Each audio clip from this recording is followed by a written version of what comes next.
नमस्कार। आप सभी का आप सभी के अपने चैनल सनातन धर्म ज्ञान पर एक बार फिर से बहुत बहुत स्वागत है। आशा करते हैं कि आप और आपके परिवार जन सभी स्वस्थ होंगे और बहुत ही अच्छे होंगे। इसी कामना के साथ आइए बढ़ते हैं हमारे आज के अद्भुत क्रमांक की ओर।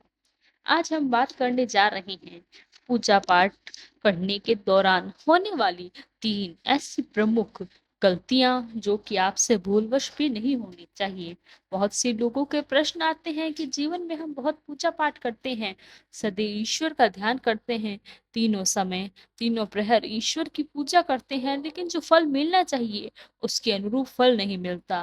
तो आज सामान्य तौर पर मुख्यतः 3 वो गलतियां आपको बताने वाले हैं जो कि पूजा पाठ के दौरान आपको कभी भी अभ्यसित नहीं करनी चाहिए।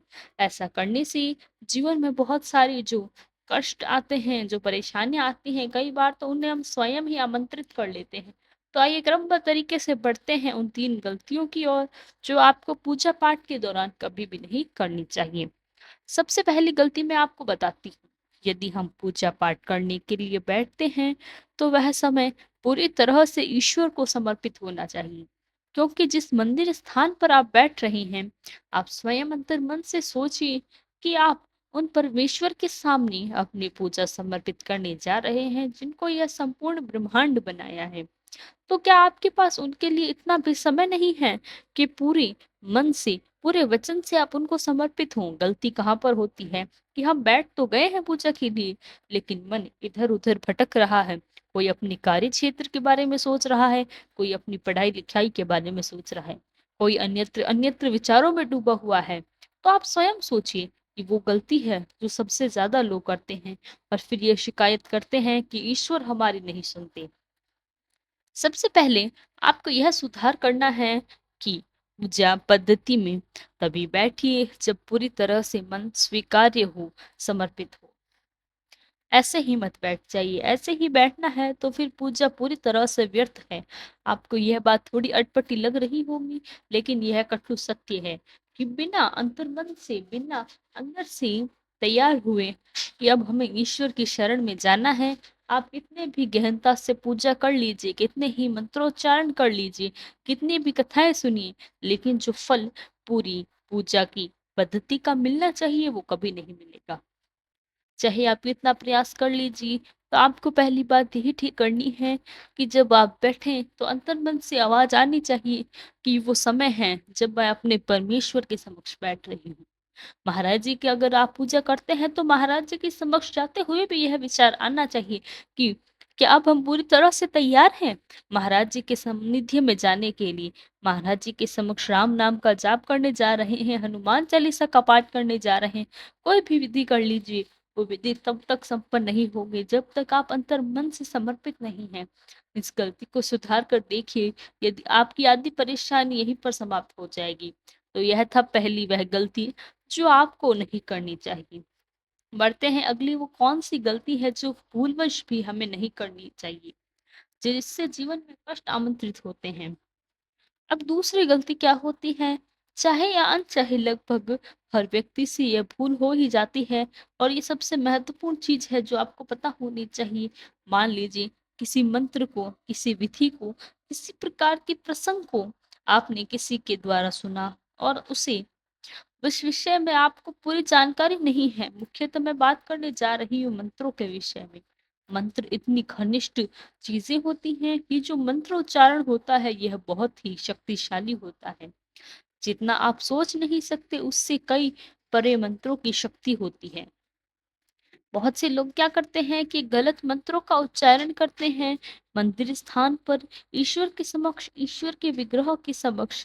आपको आधी अधूरी जानकारी होती है, फिर आप उसी आधी अधूरी जानकारी को उदाहरण स्वरूप मान लीजिए आपने किसी कोई मंत्र सुना और आपको पता है कि इस मंत्र से इस विधि का विधान होता है, लेकिन आपने उस मंत्र को ठीक प्रकार से अभ्यस्त नहीं किया, आप अभ्यास में नहीं लाए और ऐसे ही आप मंत्रों का उच्चारण करने से आप बैठ जाते हैं। तो सबसे बड़ी गलती क्या होती है कि अधूरा ज्ञान सदैव सबसे ज्यादा खतरनाक होता है। तो मंत्रों का उच्चारण मुख्य तौर पर इस बात को रेखांकित करेगा कि मुख्य तौर पर मैं बता रही हूँ मंत्रों के विषय में। मंत्र बहुत शक्तिशाली विषय होती है। मंत्रों का उच्चारण यूँ ही नहीं करना चाहिए, बिना किसी गुरु के द्वारा। मैं तो आपको यही कहूँगी कि बिना गुरु के द्वारा मंत्रों का जप यूँ ही ना करें।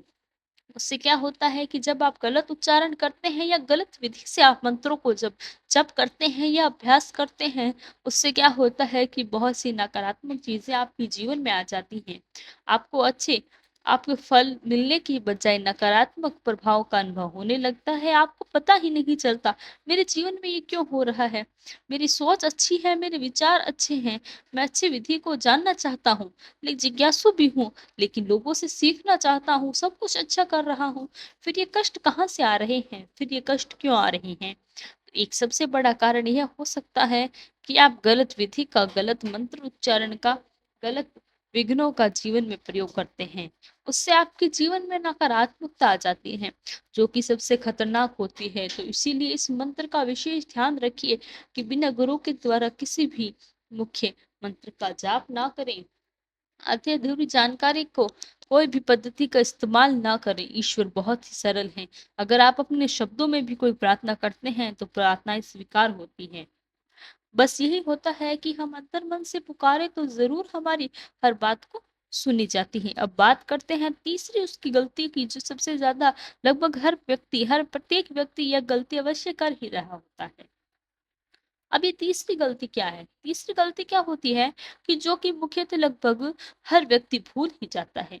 होता यह है कि जैसे आप बहुत से सिद्ध स्थान होते हैं, जैसे कोई धाम है, जैसे कैंची धाम लीजिए।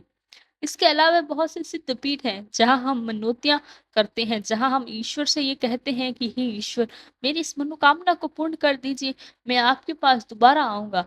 या जो भी आप मन्नत करते हैं कि ये मेरा पूरा करें, तो मैं इस स्वरूप में आपको यह समर्पित करूँगा। इस भाव से जो आप प्रार्थना करते हैं, और उस भाव से प्रार्थना करना बुरी बात नहीं है। प्रार्थना करने के बाद यदि आपकी मनोकामना पूरी हो जाती है, तो बहुत से लोग अपने उस पूरी मनोकामना के सुख में इतने ज़्यादा डूब जाते हैं, उन्होंने क्या मन्नत माँगी थी, कौन से स्थान पर, किस सिद्धपीठ पर की थी, और अपना वादा जो है वो भूल जाते हैं। सबसे बड़ी गलती यही होती है। तो इसके लिए मैं आपको बता दूँ कि पहली चीज यही है कि जब भी आप कहीं पर मनोकामना मांगते हैं, ईश्वर से प्रार्थना करते हैं कि परमेश्वर मेरी ये प्रार्थना करें, मेरा यह अमुक कार्य कर दीजिए, उसके पश्चात आपको वहीं पर रुक जाना है। पहले तो आप किसी प्रकार का कोई वादा ना करें, मैं ये कार्य करूंगा या मैं ये कार्य करूंगी। अगर अगर करते हैं तो उस कार्य को पूरी तरह से निभाइए, उसको भूलिए मत।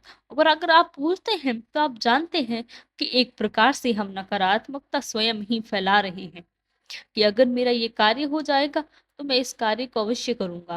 पहले तो आप, दूसरा ये है कि आप भूल भी जाते हैं तो नियम आपने बनाया, मैंने आपको कर्मांकों में बताया भी है कि यदि कोई नियम आपके द्वारा बनाया गया है, तो उस नियम को नियमबद्ध स्वरूप में पूरा अवश्य करना चाहिए, चाहे कुछ भी हो जाए। नहीं तो जीवन में कोई ऐसा कार्य ना बनाए, कोई नियम ना बनाए जो आप पूरा ना कर सके। सबसे बड़ी गलती है कि अगर आप अपने अंदर टटोलिए, देखिए, आपने कोई मनोकामना मांगी और उसकी पूरा होने के बाद आपने उसको पूरा नहीं किया, या अगर पूरी नहीं हुई है, तो क्या आप उस कर्म में अभ्यास कर रहे हैं?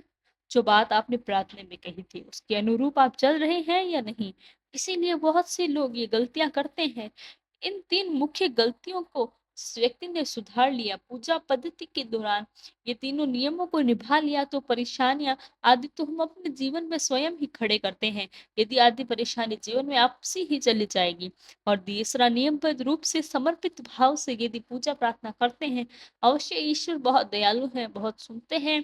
और महाराज जी की अगर बात की जाए तो महाराज जी तो अपने अनन्य भक्त का हाथ कभी छोड़ते ही नहीं है, और स्वयं कहते हैं, ऐसा भक्त मेरा साथ छोड़ दे, लेकिन ऐसे भक्त का मैं कभी साथ नहीं छोड़ता। तो यह था आज का अद्भुत क्रमांक। आशा करते हैं आपका आज का क्रमांक पसंद आया होगा और आज का क्रमांक आपके लिए ज्ञानवर्धक रहा होगा। यदि आपका कोई प्रश्न है तो हमें लिखकर बताएं, हम उसका प्रत्युत्तर अवश्य देंगे। कल फिर मुलाकात होगी ऐसे ही एक अद्भुत क्रमांक के साथ। तब तक के लिए धन्यवाद। जय गुरुदेव।